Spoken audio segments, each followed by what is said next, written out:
Hello there, welcome back to Haunts Wargaming. In this video I'm going to show you guys how I painted up my robot legions. These models are from the Broken Truth set by OnePageRules.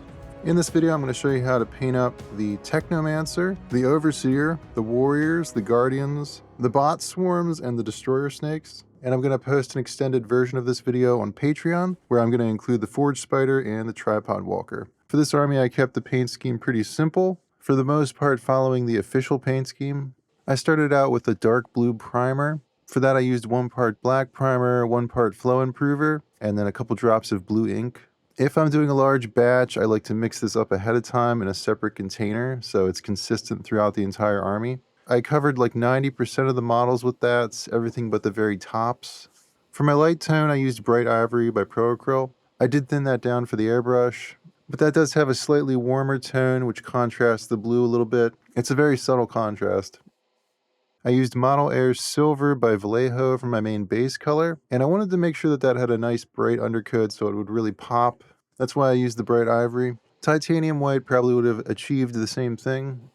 This was actually my first time using Vallejo Model Air. I liked it, didn't have to really thin it down at all. I did add a few drops of flow improver before putting it into the pot. That just kind of acts as a lubricant. Helps keep the nozzle from drying out. I had never sprayed metallics through an airbrush before. I had always been a little worried about doing it. I thought it would clog up, but I didn't really have any issues with that, and I thought the silver covered really nicely. I did try brushing on another one of their metallics later on, and I didn't feel like that covered nearly as well, so I don't know if there's really that much consistency with this particular line. As far as coverage, these are the older Vallejo metallics. I was trying to find the newer true metallics in my local shops, but I couldn't find them. So I decided to try these out instead. And yeah, I think they work just fine. I didn't have any issues. I was happy with the coverage. This particular silver, it was nice and bright and reflective. I don't feel like it had that grainy look that you sometimes see with metallics. For the weapons, I used Pro-Acryl Dark Blue and Steel. I mixed them together in about a 1-to-1 ratio and watered that down a bit. And that kind of turns it into a speed paint, letting some of the silver show through in the raised areas. I covered all of the weapons in that color. I went back with a wet brush and picked away the paint in certain spots to exaggerate that a bit and really bring out the details. Most of the models are holding separate weapons except for the snakes. The snakes have these like cleaver hands. So again, I just treated those like weapons, just applied the blue to the tips and feathered it out with a wet brush. Same thing with the guns. I applied it without water on the underside and then used water to blend it up. I really didn't want to overcomplicate the color scheme on this one. And this was a really simple way to give the illusion of complexity. And while that was drying, I went in with some dark golden brown, just doing a base coat on the bases.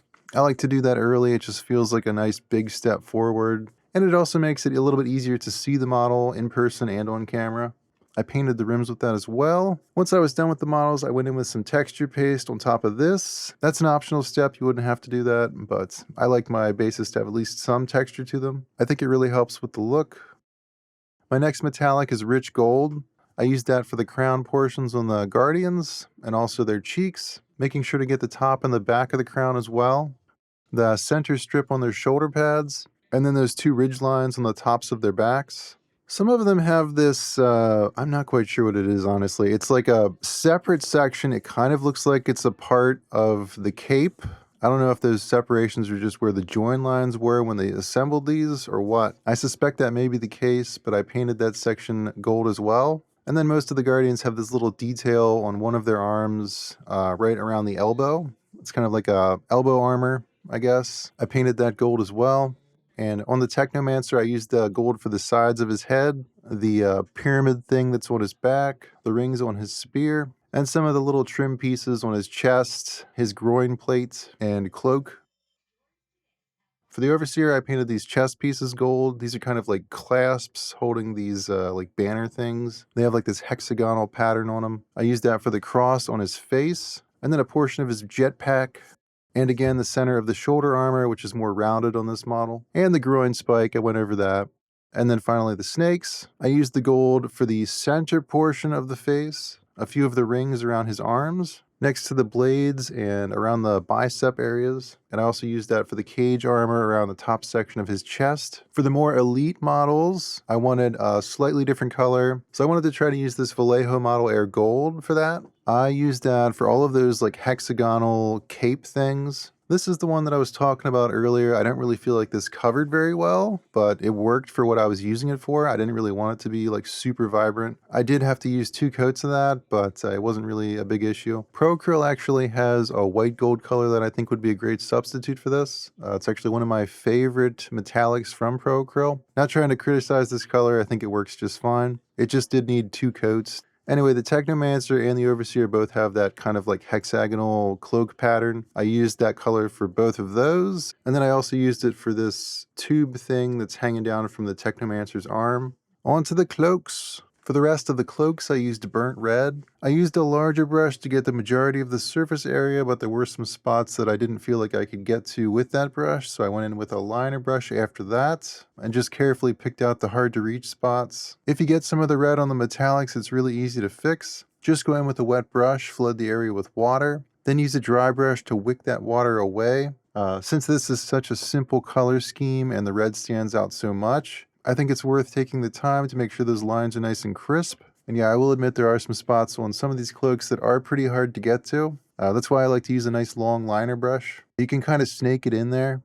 Once the capes were dry, I used a few other products that I've never used before. I finally picked up some of the Pro Acryl washes, and I also picked up their glaze and wash medium. I wanted to try that out. I used the black wash on all of the metallic surfaces, including all the weapons. I did initially try to use this wash on the cloaks, but I found out that these washes will reactivate, which kind of surprised me. I did give them like a half an hour to dry, but when I went back in and did more work on the cloaks, that wash was kind of peeling off. So I don't think I would recommend using these washes like mid-project. I think they're probably better off as like a final step. Yeah, let me know if you guys have had this issue with these washes as well, because I wasn't really expecting them to do that. Aside from that, I thought these washes separated pretty well.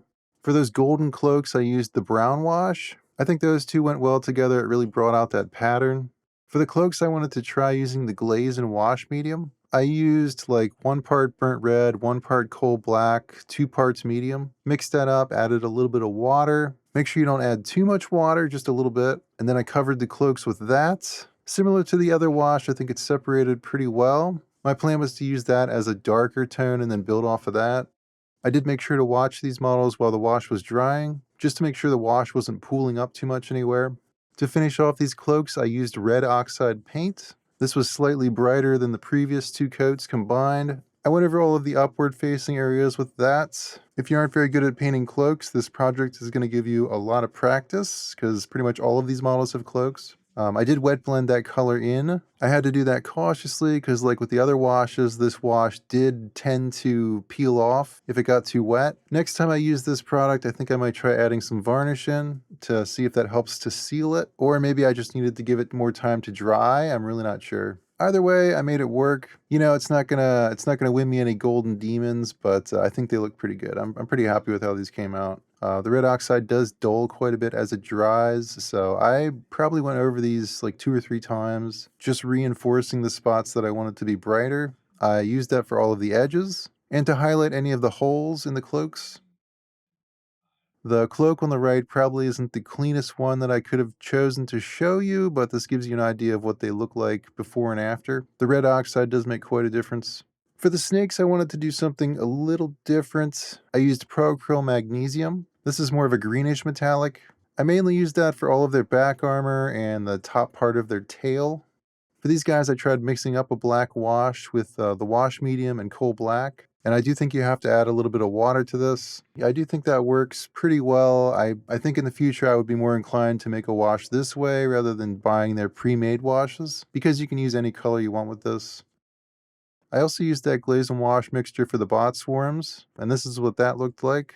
And then finally, for all of the little glowy parts, I used turquoise. That includes all of the lens pieces on the bot swarms. Almost anywhere on these models where there's a little round globe sticking out, the tops of the guardian crowns, also the little spots on their backs. The warriors have 6 of these on their backs as well. Any spots on the armor, a few spots on some of the weapons, like the Technomancer's spear, the swords, the shields, the jetpacks, and that's pretty much it. You could go in and do like a highlight color on all that turquoise, but man, I did not feel like doing that. Here's the final product in all its glory.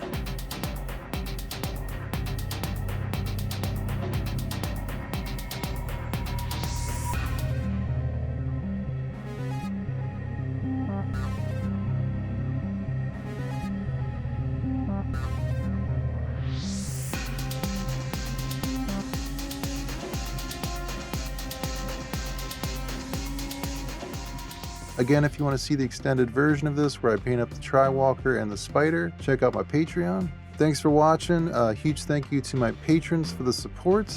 That's it for now. Hope you guys have a good day, and I will see you later.